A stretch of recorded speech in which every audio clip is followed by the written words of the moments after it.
Was it part of the empowerment of people that Ashok Chavan was protected in the other scam, despite the fact that the Judicial Commission actually said that he was involved in a quid pro quo? A chief minister, an ex-chief minister, forced to go because of one of the biggest scams, which was, by the way, Mr. Rahul Gandhi played out greatly on Times Now, is being protected. The CBI is not getting permission to prosecute him.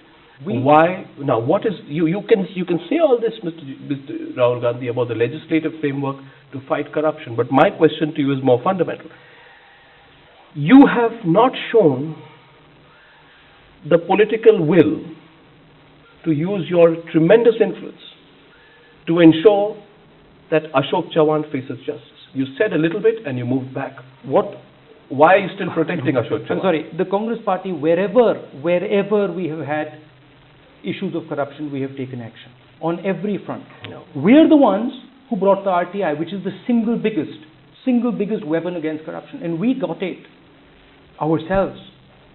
We are the ones who delivered RTI to this country, and it is RTI. No, I'm not. Your cabinet rejected, your Maharashtra cabinet, you're in power, rejected the Judicial Commission report on Adarsh. Right. You made it, and after that, the governor refused to give prosecution to go against Ashok Chavan. 1 minute, sir. None of this was part of the empowerment of the people. You said you're not for it. After that, in some kind of tardy, if I may say so, partial acceptance of the report, the bureaucrats are blamed, and each and every politician, including Mr. Ashok Chavan, gets away. I want to ask you, Mr. Rahul Gandhi, you said you will not compromise. You will not make small compromises. How big a compromise was it for you to continue to protect Ashok Chavan? Why are you protecting Ashok Chavan? I made my position of Mr. Ashok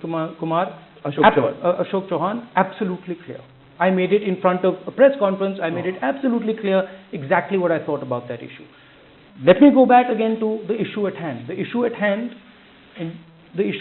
is bringing in youngsters into the political system, opening the doors. The chief minister sort of did a partial acceptance, which basically means bureaucrats are faulted in the report. They are penalized.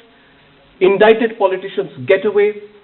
Mr. Rahul Gandhi, I'm asking you this because you've come up on the issue. Do you have the political conviction to push this through? What will you say to the people watching the interview today who will say, you know what, you said it, but you're not taking responsibility. The man still gets away scot-free. Why should a bureaucrat be punished and a Congress politician be let? What I will say is that in the Congress party, anybody who does any act of corruption will be taken up and punished. What about Ashok Chavan? Every single person. Okay. But what I will say is that there are 6 bills in Parliament that are sitting there. Bring them in, pass them. But your words are not matching your actions, Mr. Rahul Gandhi. You are saying it, but yet the politicians, they all got away scot-free, including not just Ashok Chavan. There are several other NCP ministers, all of whom tried to interfere and meddle in the process. They used the name of Kargil, Mr. Rahul Gandhi, to give themselves private profit. If you say this and you have the conviction, why are you not following it through?